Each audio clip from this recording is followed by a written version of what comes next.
Iran কি পারবে পারমাণবিক বোমা বানাতে? এই প্রশ্নটাই আজ গোটা বিশ্বের জন্য আতঙ্ক আর উদ্বেগের উৎস।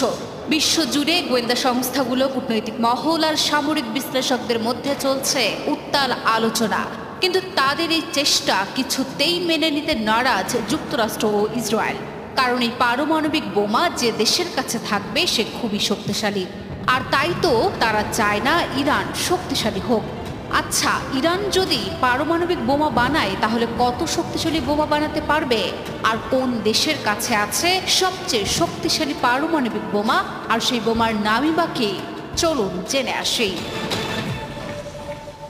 এই মুহূর্তে বিশ্বের সবচেয়ে শক্তিশালী পারমাণবিক বোমা কোন দেশের কাছে? শুনলে চমকে উঠবেন। দুনিয়ার সবচেয়ে ধ্বংসাত্মক পারমাণবিক বোমাটি বানিয়েছিল রাশিয়া, যার নাম ছিল জার বোমা। 1961 সালের 30 অক্টোবর পরীক্ষামূলকভাবে